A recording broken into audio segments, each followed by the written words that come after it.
Ovako, ima jedna logika unutar nekih srpskih krugova koja kaže sljedeće.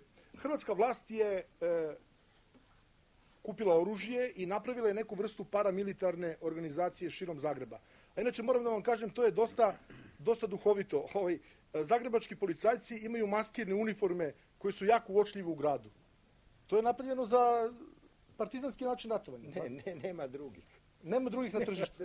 Dobro, nije bilo drugih. Mislim, previše su uočljivi, znate, to u slučaju rata morate im skrenuti pažnju, to. Ne. Mislim, nije dobro. Neće biti nikakvog rata. Da, pa ja se nadam. Nikakvog rata neće biti. To vam je sve priča za malu djecu. O ratu? Da. O oružju? O upotrebi? Nikakvog rata neće biti. Čekajte, da li vam je to rekao Kadijević ili vi to kažete?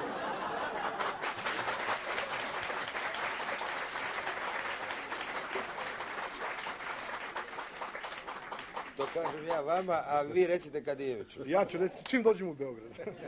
On to već vidi. Zna i on da nema nikakvog rata. Da, a recite mi, da li i dalje insistirate da drug, general Blagoje Adžić podnese ostavku? Svakako. I vi ćete na tome insistirati? Ja se bojim da vam kažem kako će biti njegov odgovor. Ne znam, pa njega neće niko pitati.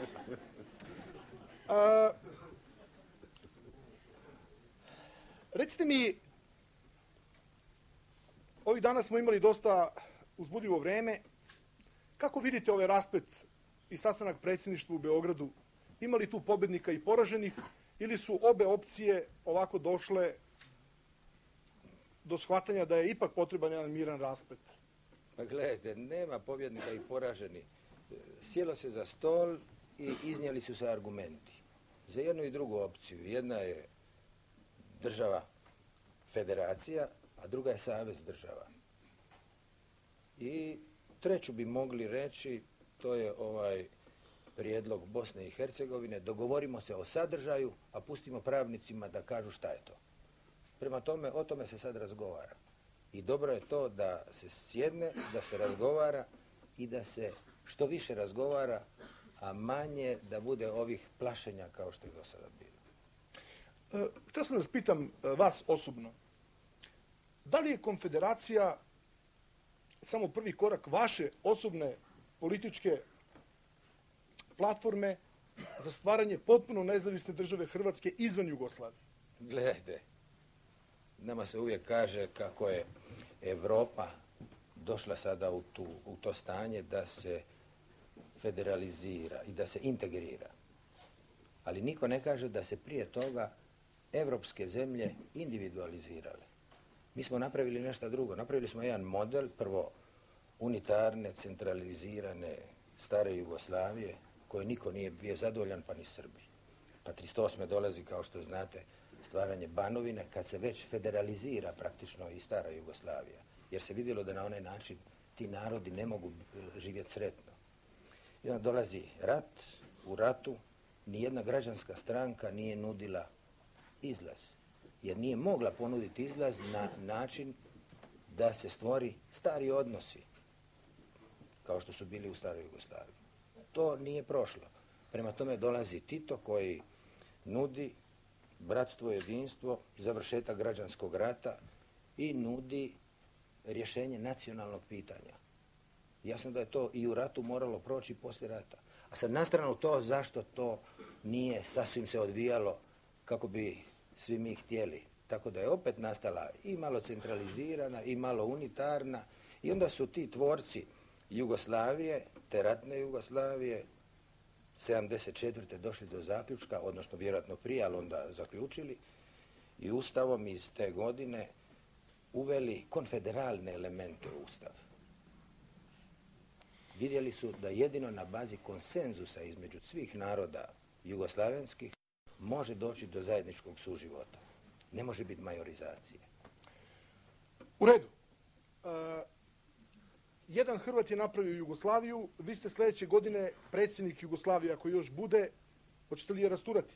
Nikako. Jedan je napravio, red je da je drugi Hrvat rasturi, a? Gledajte, ne znači, kako vi kažete, rasturanje Jugoslavije, ako mi stvorimo savez država u kome ćemo imati ravnopravne države koje će se dogovoriti o poslovima koje će imati zajednički i o tome kako će plaćati te poslove. Zašto bi to bilo loše? Vi, predsjednik Tuđman, gospodin Manolić i gospodin Boljkovac imate više partizanskog staža i komunističkog nego i jedno drugo republičko rukovodstvo, savezno rukovodstvo i više nego 4 najistaknutija generala Jugoslovenske narodne armije. Ima nešto. Je li to tačno? Je, ovi su svi prvoborci, a ja sam 43. borac. Pre septembra ili? Recite mi samo još ovo. Kako održati mir u ovakvoj državi i kako Hrvatska pod vođstvom Tuđmana i vas? Ne, Jugoslavija pod mojim vođstvom. Pa ste onda ne mogu da kažem i gospodin Tuđman, znate. Kako će izaći na kraj sa onim što se u novinskim komentarima naziva hrvatskom desnicom, koja smatra da vi idete prečesto u Beograd na dogovore, da ste skloni kompromisima sa Srbima i da na čelo Hrvatske treba da dođu neki pravi Hrvati? Pa znate šta, u demokraciji je normalno da imate i desno i lijevo i centar, a mi mislimo da imamo poziciju centra i da je to najbolje ne samo za Hrvate, nego za sve građane Hrvatske. To što mi vodimo. Hvala vam na razgovoru. Ovo je bio moj gost, gospodin Stipe Mesić. Molim.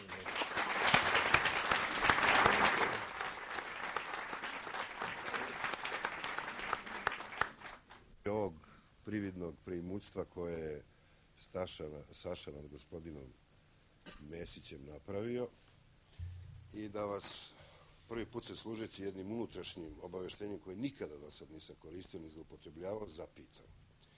Maločas kad smo sedeli gore u dekanatu ovih ljubaznih ljudi koji su nas pustili da ovde pričamo o ovim ljubaznim ljudima koji nas slušaju, imao sam utisak da sam u engleskom parlamentu. Pričamo viceve, smejemo se, profesor Šuvar, vi, gospodin Mesić, bio i Nijez Duraković vratio.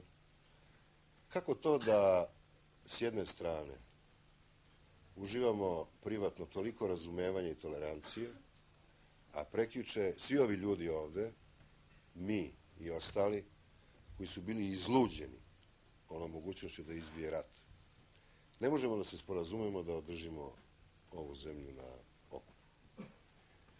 Pa, viceve smo pričali, bili smo ležerni zbog toga što je vjerojatno tema bila tema o kojoj smo svi saglasni. Tema je bila gospodin Duraković.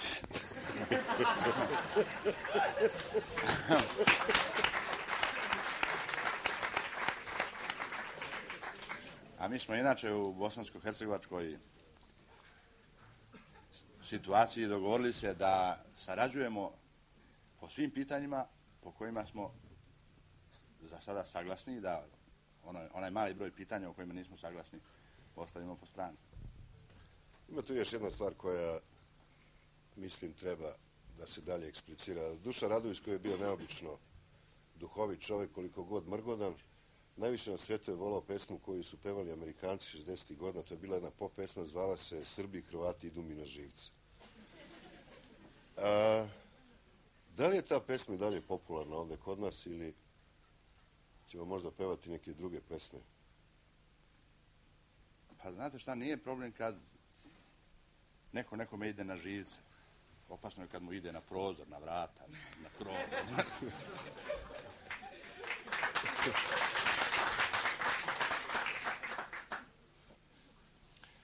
Pokazalo se da ta Jugoslavija, možda još samo za naivne,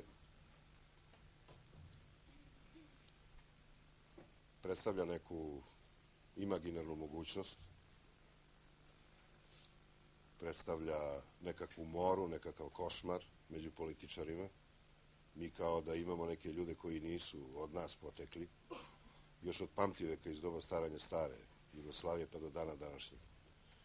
Da li vi sad sasvim ozbiljno, upućeni u politiku od nedavno, verujete da je to ostvariv cilj ili je to samo tlapnja južnoslovenskih naroda? Ako bi to zaista bio cilj, on bi bio ostvariv. Ali se, ja vrlo često pitam, da li je to zaista cilj? I kome od nas je Jugoslavija cilj? Bez obzira na to šta mi deklarativno kažemo. Ako mogu da napravim i na ovu ozbiljnu temu jednu šalu, ovdje smo večeras čuli da je bilo Srba porijeklom. Kod gospodina Mesića su supruga porijeklom Srpkinja, čuvar, tjelohranitelj, bodyguard, jeli, Srbin porijeklom. Vi ste Srbin porijeklom, anglosaksonskog porijekla. Izgleda da bi se mi fino dogovorili u Jugoslaviji i postigli cilj Jugoslaviju ako bi svi Srbi bili Srbi porijeklom, a ne Srbi aktuelno. Jeli? Ako bismo prihvatili da Srbi ne moraju da budu porijeklom, nego da budu Srbi zaista, i Hrvati porijeklom, nego Hrvati zaista, i Slovenci, i muslimani i tako dalje, onda bi, iako bi Jugoslavija bila cilj, a ne sredstvo, onda bi taj cilj bio ostvariv. Da li biste mogli jedan konkretan plan sem ovog načelnog i svog iskustva i profesionalnog i poznavanja ljudi da iznesete i da pokušate da opišete te sile koje bi trebalo složiti da bi to bilo moguće? Pa vidite kako samo ime Jugoslavije je sa određenim konotacijama, ne uvijek istim za sve nas Jugoslovene, uslovno rečeno, koji sada živimo i smatramo se građanima Jugoslavije. Za nekoga Jugoslavija ima konotacije neprijatne, a jedan dio našeg svijeta zaista ne može gotovo da zamisli život bez Jugoslavije i prosto pomisli razgovore o cijepanju Jugoslavije doživljava kao cijepanje vlastitog tkiva sa bolom. Jel? Ima i drugih mogućnosti sasvim nesvjesnog, inkongruentnog izražavanja, gdje je manifestna poruka za Jugoslaviju, a latentno je poruka protiv Jugoslavije. Nismo ni sasvim saglasni oko toga šta znači Jugoslavija. Da li ona za svakog od nas znači jedno te isto, istu suštinu. Tako da mislim da bi trebalo uvesti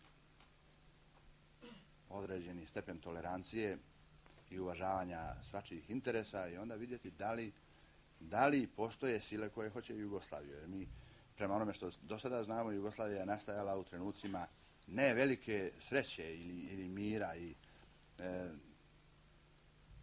spokojstva jugoslovenskih naroda sa promišljenom tezom, sa promišljenim nastupom, nego uvijek u situaciji vanjskih opasnosti. Da li mislite da je to uopšte moguće? Da li je moguće imati Jugoslaviju?